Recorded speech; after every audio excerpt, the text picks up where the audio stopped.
नदी किनारे एक छोटा सा गांव बसा हुआ था। नदी गांव के लोगों के लिए पानी का प्रमुख स्रोत थी, लेकिन जब बरसात के मौसम आया और गांव में कई दिनों तक घंघोर बारिश हुई तो नदी में बाढ़ आ गई। बाढ़ का पानी पूरे गांव में भर गया, मकान पानी में डूब गए, लोगों को सुरक्षित स्थानों पर भागना पड़ा।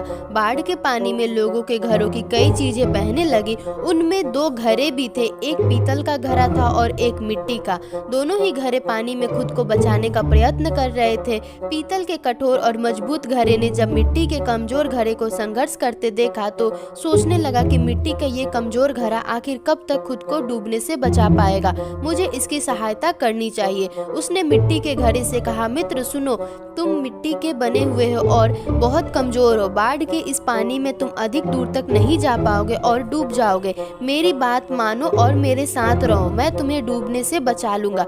मिट्टी के घड़े ने पीतल के घड़े को देखा और उत्तर दिया, मित्र तुम्हारी सहायता के प्रस्ताव के लिए धन्यवाद, लेकिन मेरा तुम्हारे आसपास रहना मेरे सलामती के लिए उचित नहीं है। तुम ठहरे पीतल के बने घड़े और मैं मिट्टी का घड़ा। तुम बहुत कठोर और मजबूत हो, अगर तुम मुझसे टकरा गए तो मैं तो चकनाचूर हो जाऊंगा, इसलिए तुमसे दूर रहने में ही मेरी भलाई है। मैं स्वयं ही खुद को बचाने का प्रयास करता हूँ, भगवान ने चाहा तो किसी तरह किनारे तक पहुँच जाऊंगा।